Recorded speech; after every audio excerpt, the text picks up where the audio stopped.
Since Dance Mums aired in 2011, the dance industry has never been the same. For better or for worse, this extremely popular show significantly changed the way that people viewed competitive dance. Industry professionals have explained that they have seen a shift in the way that dancers approach competitions, as well as studio life.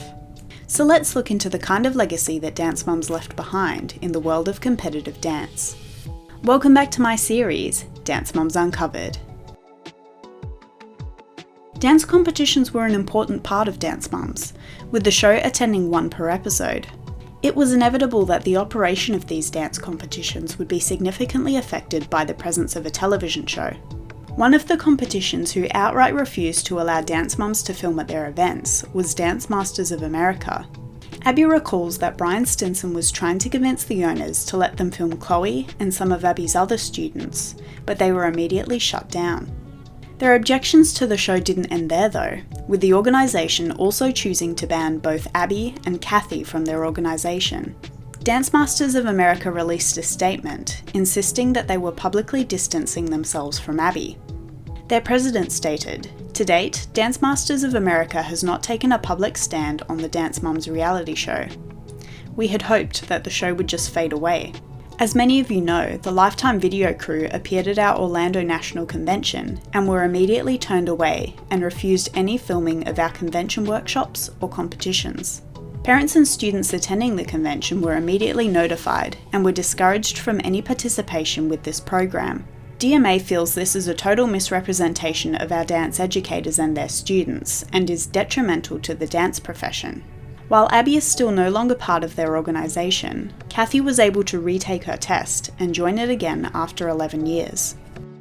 Chloe was our petite miss or junior miss or something of Pennsylvania and had to go to Orlando to fulfill her duties for the organization. Yep. And we went there, and I remember you and I going in saying, yes, we could film this. We could put all of this on television. I think John Michael was in something, and he was Mr. Dance of Pennsylvania or whatever, like, let's do this.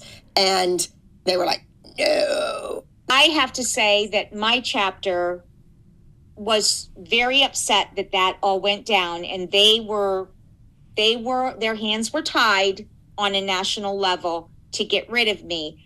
I'm happy to say that with a lot of perseverance on their end for years, I mean, it's been 11 years, that I had to retake my test, which was stupid that I had to do that because I was a 25-year member, but I retook my test in January, and I'm now a Dance Masters of Ohio member again. There were 3 competitions who banned the production company and the ALDC after having negative experiences filming with them. At StarQuest, they were accused of manipulating audiences through the misleading editing of their awards ceremony. At Thunderstruck, they were accused of entering the ALDC under the name Collins Avenue to trick the competition into allowing them to compete.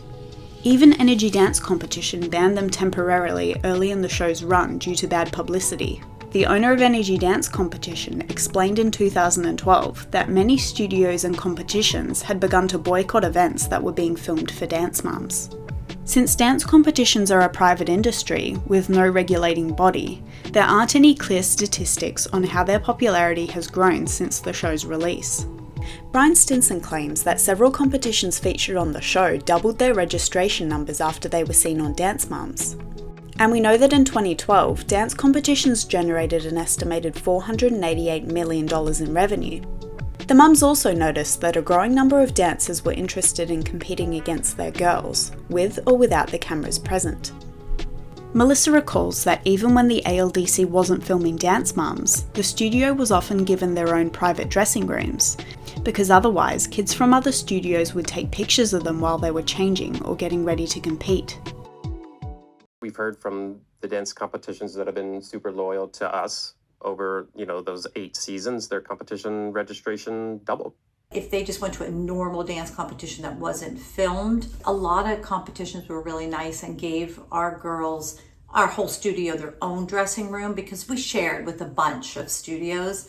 And sometimes it's difficult. Like people were taking pictures of the girls while they were changing. Not that they tried to do that. They just wanted pictures of the girls. Since Dance Mums began to air, many studio owners and dance instructors have seen significant changes in how their students and parents behave. These instructors noticed that their students wanted to follow in the footsteps of the girls from the show. One instructor explained, "It's important to the studio financially to be able to offer a competition team, because that's so big right now, with Dance Mums and So You Think You Can Dance and things like that." Another teacher added, "I can't go way out of the box because these kids, they watch So You Think You Can Dance and Dance Mums and those kinds of things, and so they want to do those kinds of things." Another studio owner, who opened her studio 2 years before the show began, noticed a distinct shift in the attitudes and desires of her clients.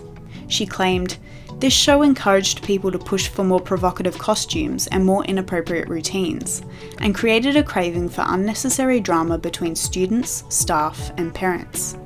Even though Dance Mums became a beloved show for so many young competition dancers, several established professionals in the dance industry have denounced the show and Abby's teaching. Payton has explained that when she first began auditioning in LA, she found that a lot of people didn't approve of the show or the events that occurred during its episodes. She admits that she often felt that she had to combat their pre-existing notions of the show and prove herself as a professional. Being on Dance Moms made it a little bit hard because a lot of the professional dancers out here, I would say, are not fans of the show or agree with some of the things that happened on it, so I had to prove myself in that light, which I feel like I have started to do. Some of the most outspoken critics of the show and its promotion of Abby's teaching methods were professional dancers from Dancing with the Stars. Maxim Chimovsky claimed, "I really don't care for anything she has to say." Derek Huff explained, "I'm afraid for kids who are exposed to pressure, anxiety, and things like that. My fear is that they'll get burnt out as soon as they hit 16, and they won't want to do it again."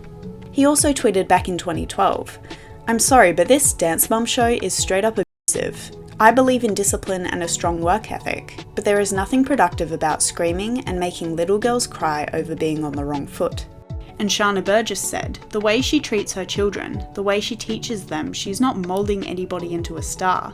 She's not teaching anybody to harness any creativity. She's trying to make good TV." Mark Ballas said, "I don't agree with her teaching methods." He tweeted, "Dance is supposed to be fun and inspirational, not abusive. And this teacher lady is crazy, completely wrong attitude toward the kids. It's embarrassing."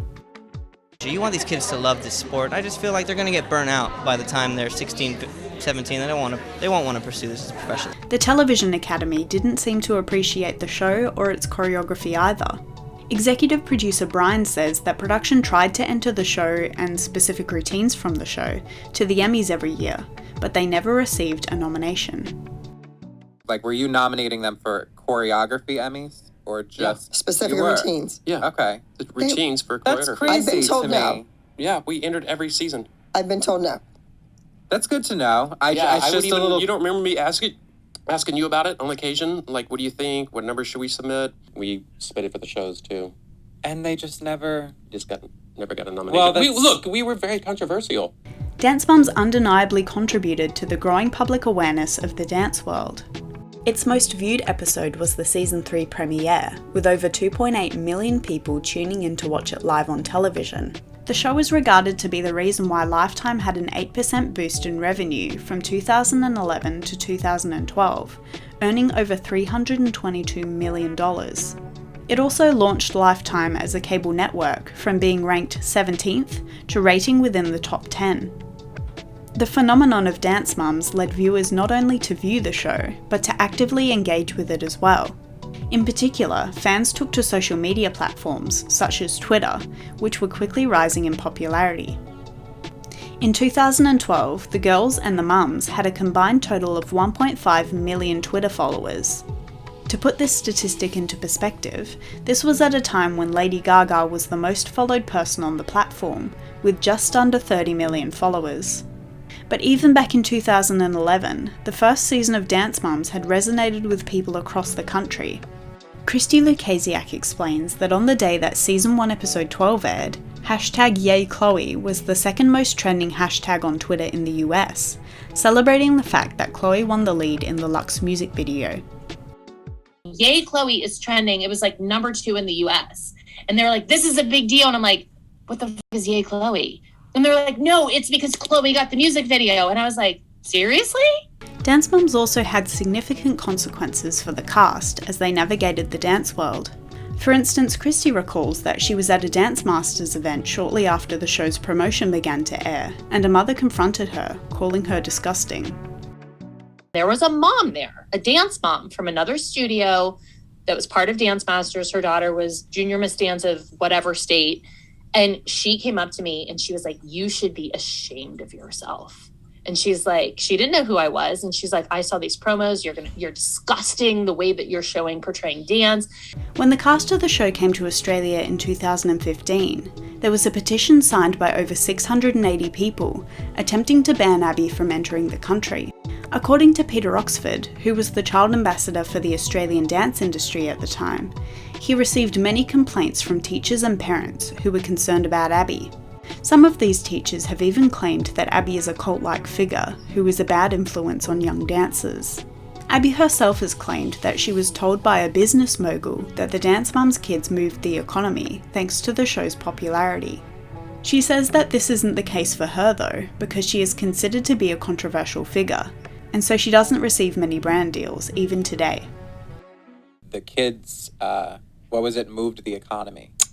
I was told that at a cocktail party here in Los Angeles by a very affluent man. And he said, those kids you have move the economy.